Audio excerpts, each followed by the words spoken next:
ఇప్పుడే జీ5 app download చేయండి. చూడండి మీ ఫేవరెట్ టీవీ షోస్ ఎప్పుడైనా ఎక్కడైనా. అపూర్వ గురించి నిజం చెప్దామని మా బావగారిని కలిశాను, కానీ ఆయన నా మాట నమ్మలేదు. నన్ను చెంప మీద కొట్టారు. ఆ విషయం గురించి మాట్లాడదామని నేను గెస్ట్ హౌస్కి వెళ్ళాను మేడం.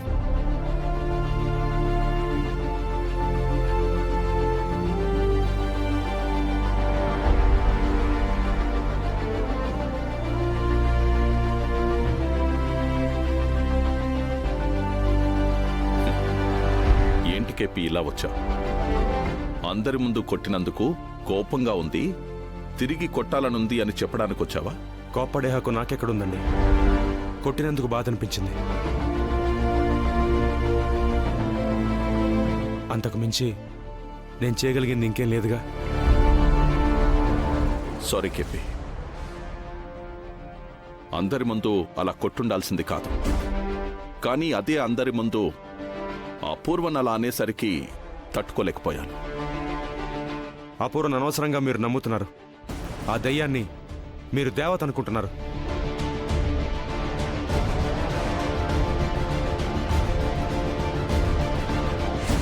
కేపీ, మాటలు జాగ్రత్తగా రాని. ఇప్పుడే కదా నేను కొట్టినందుకు సారీ చెప్పాను, మళ్ళీ కొట్టించుకునే పరిస్థితే తీసుకొస్తున్నావు. నేను నిజమే మాట్లాడుతున్నాను. సాయంత్రం నా మాటలకి ఆధారం లేదు. అందుకే నన్ను అవమానించినా మౌనంగా భరించాను. కానీ ఇప్పుడు ఆధారంతో మీ దగ్గరికి వచ్చాను.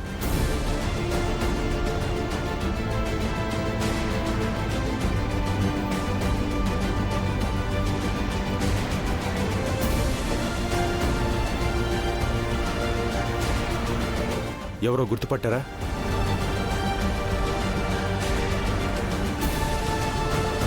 నాగరాజు, మన డ్రైవర్ నాగరాజు. శోభ పర్సనల్ డ్రైవర్. అవును, చెల్లెమ్మ పర్సనల్ డ్రైవరే. ఆవిడ చనిపోయినప్పుడు చెల్లెమ్మకి ఇతనే డ్రైవర్గా ఉన్నాడు. ఇన్నాళ్ళు ఏమైపోయావు నాగరాజు? మీరు దేవత అనుకుంటున్న అపూర్వ మాయం చేస్తే మాయమైపోయాడు.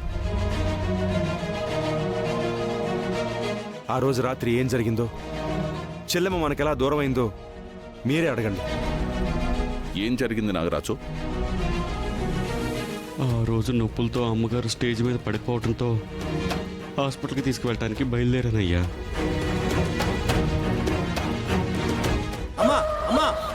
అమ్మగారు, మన ఫ్యాక్టరీ తగలబడిపోతుందమ్మా. అమ్మా, అర్జెంటుగా ఫ్యాక్టరీకి వెళ్ళు. ఈ పరిస్థితుల్లో ముందు నువ్వు అక్కడికి పోనీ. అలాగే అమ్మా.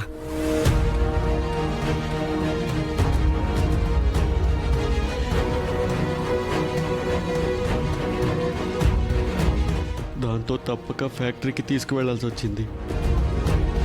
ఆ వెనకే అపూర్వ మేడం గారు వచ్చి, ఇది నీకు మళ్ళీ ఎప్పుడు ఎవ్వరికీ కనిపించకూడదు. అమ్మగారు లోపలికి వెళ్ళారు, హాస్పిటల్కి తీసుకువెళ్ళాలి.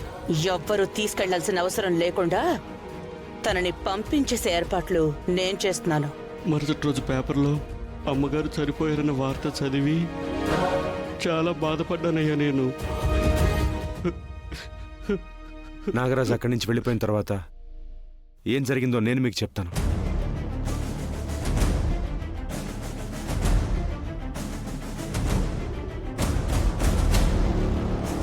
కన్న తల్లి లాంటి ఫ్యాక్టరీని నేను ఎలా తగలబెడతాను మేడం? కన్న తల్లైనా చనిపోయాక తలకు రేవు పెట్టాల్సిందే కదా.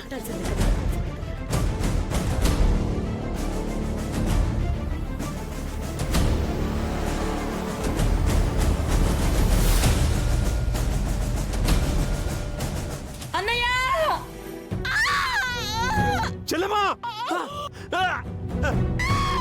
చెల్లెమ్మా! చెల్లెమ్మా!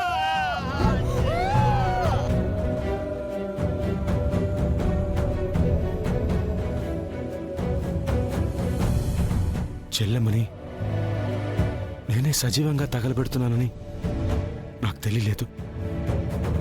నాతో అలా చేయించింది ఆ రాక్షసి అపూర్వ. నువ్వు చెప్తుంటే నమ్మబుద్ధి కావటం లేదు కేపీ. నిజంగా నా అపూర్వ అంత రాక్షసా? బావగారు, సాక్ష్యం తీసుకొచ్చి మీ ముందు నిలబెట్టాను. మీకింకా నమ్మకం కలగట్లేదా? ఎలా నమ్మకుండా ఉంటాను కేపీ? నా శోభాకు నువ్వు ప్రియమైన అన్నయ్యవి. ఎప్పుడు కూడా నమ్మకపోతే నేను మనిషినే కాదు. నాగరాజు,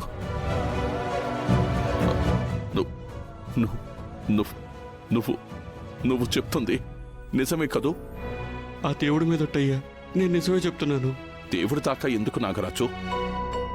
తీసుకున్న డబ్బులకు మధ్యలో దేవుణ్ణి తీసుకురాకూడదు.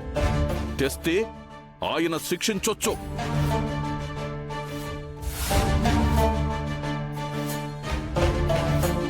మా ఇంట్లో కేపీ 2 కోట్లు కొట్టేశాడు. ఇలా చెప్పమని అందులో నీకెంతిచ్చాడ్రా? ఎంతిచ్చాడ్రా? ఎంతిచ్చాడు? ఎంతిచ్చాడు? చెప్పు. శరత్చంద్ర, దొంగ అనే ముద్ర వేసి నా భార్య పిల్లల ముందు నన్ను అవమానించావు. సాక్ష్యం చూపిస్తున్నా నీకు అర్థం కావట్లేదా? నా చెల్లమ్మని చంపింది అపూర్వే. ఇంక నీకు ఎలా చెప్పాలి? ఇంక నువ్వు బతకూడదు. చంపేస్తాను.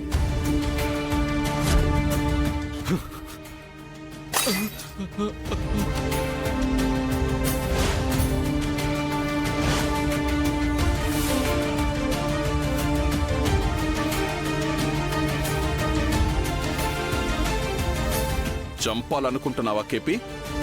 నన్నే చంపేయాలనుకుంటున్నావా? నన్ను చంపేసిన నాగరాజుకి బదులు ఆ దేవుణ్ణి తీసుకొచ్చి సాక్ష్యం చెప్పించినా నేను నీ మాటలు నమ్మను. చంపే కేపీ, చంపే. ఛీ! నీలాంటి మూర్ఖుని చంపే పాపం నాకెందుకు? శరత్చంద్ర, నిజమేంటో నువ్వు నమ్మిన రోజు నువ్వే చేస్తావు.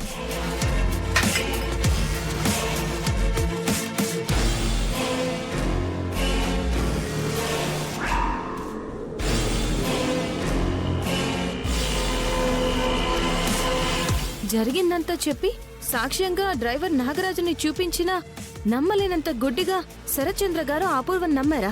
అవును మేడం. అయితే దీనికి రిలేటెడ్గా ఏదో జరుగుతుంది. ఎంత మీరు చెప్పింది నమ్మకపోయినా అపూర్వానే శోభాచంద్ర గారిని చంపిందేమో అన్న అనుమానాన్ని మీరు ఆయన మనసులో వేశారు. తర్వాత ఏదో జరిగి ఉంటుంది. ఆ జరిగిన దానికి ఈ అటెంప్ట్ టు మర్డర్కి ఏదో లింక్ ఉంటుంది. ఏంటది?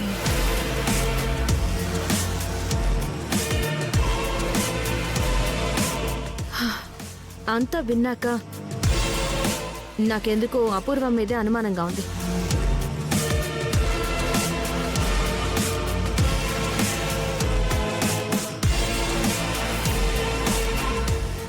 జీ5 యాప్ డౌన్లోడ్ చేసి అన్ని ఎపిసోడ్స్ పూర్తి ఉచితంగా చూడండి.